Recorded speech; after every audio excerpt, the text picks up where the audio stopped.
Have you ever felt like you're just drowning in information? Wishing you could just absorb knowledge directly? Yeah, like a direct downloader. Exactly. What if learning wasn't really about being taught in the traditional sense, but more like a direct book-to-brain kind of transfer? Well, that's pretty much the core idea we're diving into today. Right. We're looking at this concept called the School of Knowledge Transfer. It's part of a bigger thing, system learnography, Yeah. from a December 2024 work by Shiva Narayan Taksilapage. hmm And our mission really is to unpack what the source calls a brain-based transformative vision. Transformative is a big word. It is, because this isn't just tinkering around the edges of education. It's proposing a complete rethink, moving away from passive learning. Like sitting in lectures. Precisely. Yeah. And moving towards empowering you, the learner, to actively manage your own brain page development. Mhm. The goal is lifelong mastery, driven by you. And look, some of the ideas here sound, well, pretty out there. We're going to talk about things like silent brain page classrooms. Right. Places with almost no verbal instruction. Sounds wild, doesn't it? But the source insists this isn't just some abstract theory. It claims it's based on neuroscience, designed to make you a knowledge master. So we'll walk through it. We'll look at the core principles of this learnography. Okay. Then we'll explore how this kind of school might actually look and feel, what the learning environments are like. And how the roles change for students and teachers. Exactly. Big changes there. And finally, we'll touch on the impacts it's claimed to have on learners. All right, let's get into it. So traditionally, education. Yeah. It's very teacher-focused, wouldn't you say? Oh, absolutely. Yeah. The teacher delivers, the student receives, often passively. You sit, you listen, maybe take notes, hope some of it sticks. And that's the model system learnography and the School of Knowledge Transfer want to completely flip. They call it a groundbreaking shift. Okay. Instead of the teacher pushing information, learning is pulled, driven by the brain's own natural ways of working. So more intuitive. In a way, yes. It's about letting students independently pull knowledge from books, from resources, directly into their minds, fostering real independence, confidence, mastery through that direct transfer. So less mediation. Much less. Yeah.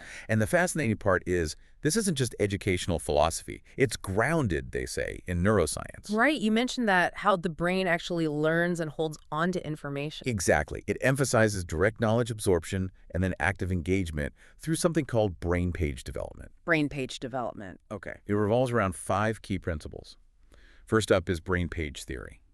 Okay, what's But that? think of it like your brain building its own internal super efficient concept map for everything it learns, not just storing facts, but creating these unique brain page maps, neural blueprints, essentially. So like a personalized internal structure for knowledge that allows for faster recall and use. Precisely. It's about integration, not just storage. Got it. Okay, what's next? Second is something called Thalamic Cyclozeid Rehearsals, TCR for short. That sounds technical. It does, but break it down, and it's really about the power of active, focused repetition. You cyclically rehearse what you learn, really drilling it in. So like practice, but very targeted. Extremely targeted. The idea is to consciously build and strengthen those neural pathways until that knowledge is locked into long-term memory, like making a path into a highway in your brain. Okay, that makes sense. Not just rote memorization, but deliberate pathway building. Exactly. Third principle, motor science integration. Motor science, like physical movement. Yes, it highlights how physical activities, reading itself, writing, drawing diagrams, mapping concepts, actually enhance how knowledge gets encoded. It engages the motor parts of your brain. So the act of doing something with the information helps learn it. Very much so. Yeah. Then there's substantia nigra activation, another brain region-specific one. Yep. This suggests that purposeful learning tasks, ones you're engaged in, stimulate this area, which is linked to focus, motivation, that feeling of reward in learning. So it taps into the brain's own drive system. Right. And finally, number 5 is the one-day, one-book model. One book for a whole day. Yes, a structured system where you immerse yourself in a single book for the day to really facilitate that deep brain page development. The idea is deeper focus without the usual periodic distractions of switching subjects every hour, like in typical schools. That's a very different structure. So putting it all together, learnography sees education as a science of knowledge transfer, sidestepping most traditional teaching methods. Almost entirely. It's about direct engagement between the learner's brain and the knowledge source. So how does this translate into an actual school, this school of knowledge transfer? It must look completely different. It definitely sounds like it. The vision has 5 main components. First, these silent brain page classrooms. Silent, really. Yes, not for lectures. They're designed for deep, focused, individual, intuitive learning.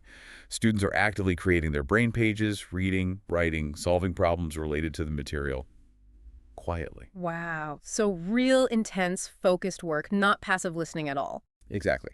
Second, book-centric knowledge hubs. Meaning the books are the main event. Pretty much. The primary source is these specialized brain page books and digital resources, not a teacher talking. This pushes students to explore independently, using those motor circuits reading, interacting with the material directly. Okay. So lots of self-directed reading and work. What else? Third, miniature schools.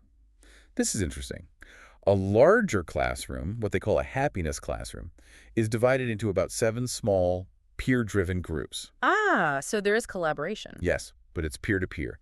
They share knowledge, help each other, and even develop leadership by becoming small teachers for their group mates. That makes sense. Teaching something is a great way to learn it. It's a core part of the model. Fourth are motor-based learning zones. So dedicated spaces for the doing part. Right. Incorporating physical activities, maybe hands-on tasks or experiments, things that use motor skills to help solidify the knowledge transfer. And finally, underpinning it all is a self-learning ecosystem. Just a culture where autonomy and responsibility are paramount. Learners are expected to take charge. It really paints a picture of schools shifting from places where you get taught to hubs for, well, real-time knowledge transfer, independent learning, and maybe even innovation springing from that. That's the vision.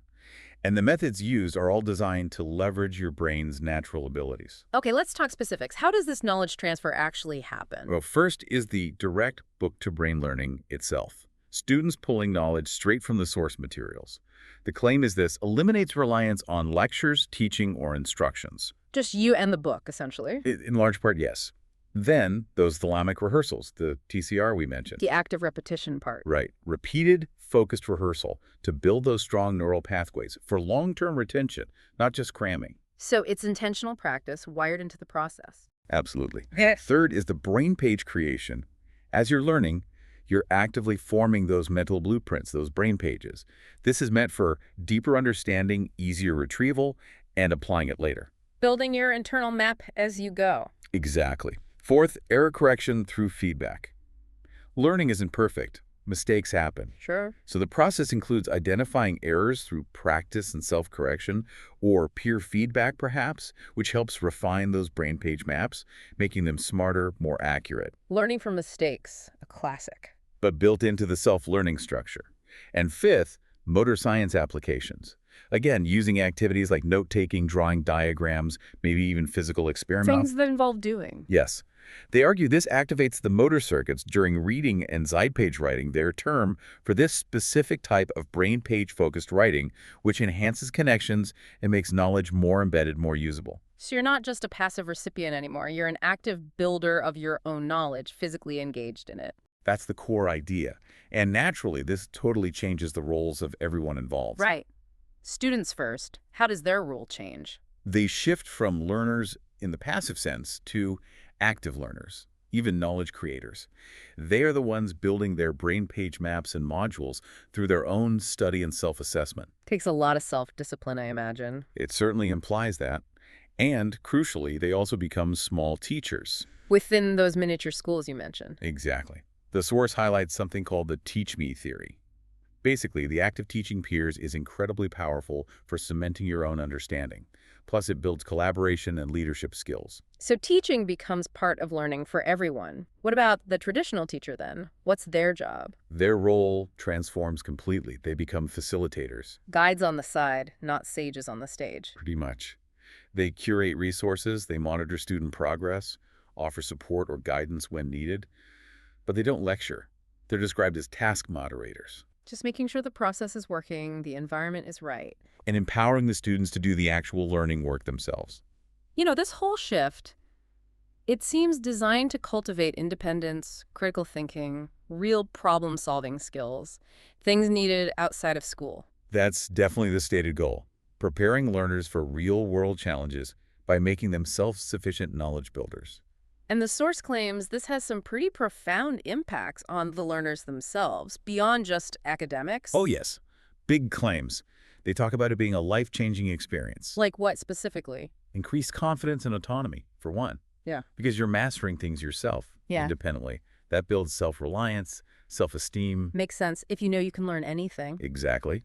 Also, the development of lifelong learning skills, the habits of inquiry, exploration, the deliberate rehearsal, these become ingrained. Tools for continued growth, always. Right. Then there's the expected enhanced academic performance.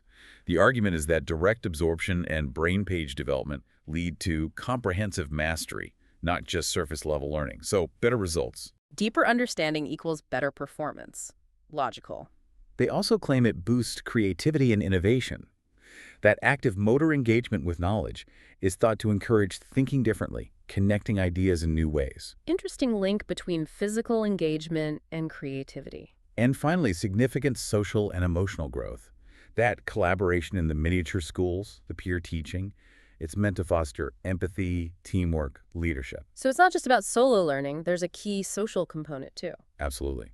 It aims for both academic success and personal fulfillment, developing the whole person, you could say. So looking forward, is this school of knowledge transfer presented as like the future of education? It's definitely positioned that way, as a new frontier that addresses the shortcomings of current systems by leveraging this neuroscience-based approach. What are some of the key advancements they envision? Well, refining the book-to-brain process itself, using better tools, maybe digital platforms, to enhance the reading, the brain page writing, the motor engagement, making it more efficient, more effective. So technology could play a role. Potentially, yes.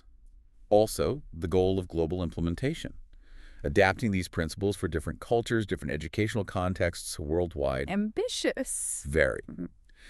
There's also a strong focus on individual growth, tailoring the learning paths, they call it personalized learnography, to each student's specific needs and pace. Getting away from one size fits all. Right. And interestingly, they talk about sustainability in academics. How so? By reducing the reliance on constant direct instruction and perhaps vast physical resources, shifting the focus to self-driven, book-based learning. More about mental engagement than massive infrastructure. An interesting angle. So the overall aim is, what, a new kind of learner? Essentially, yes, to create a generation that's truly empowered, innovative, adaptable, ready for the future, because they know how to learn and master knowledge themselves. Okay, let's try and wrap our heads around this. We've definitely seen how this school of knowledge transfer idea represents a massive shift, taking education from instruction to, what did the source call it, a science of empowerment. Right. It's a fundamental reimagining.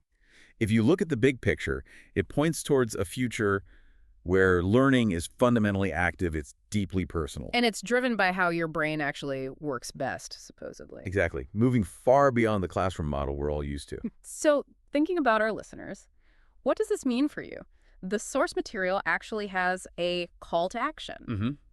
It invites educators, parents, students, everyone really, to join what it calls the knowledge transfer revolution. Which brings up a practical question, right? How could you, listening now, start using some of these ideas, maybe elements of this self-driven learning or the knowledge mapping? That's the key question. The source suggests things like exploring resources on these methods, consciously trying self-learning techniques, or if you're a parent, supporting your child's journey towards more independence and mastery in their learning. So it could be about educators shifting from lecturer to facilitator. Or parents encouraging more self-directed exploration. Or students deciding to really take ownership, become that master of knowledge transfer by consciously building their own brain pages. Yeah. The whole vision is about redefining education, seeing it less as something done to you and more as a personal journey of discovery, mastery, and ultimately empowerment. Okay, here's a final thought to leave people with. We live in a world just overflowing with information, right? Absolutely. Constant stream. So what if the best tool for navigating that, for truly learning, isn't the next app or the best lecture, but your own brain, trained to directly engage with knowledge sources, to integrate information, to build understanding that you genuinely own? What does that future look like for you? That's the provocative question this model leaves us with.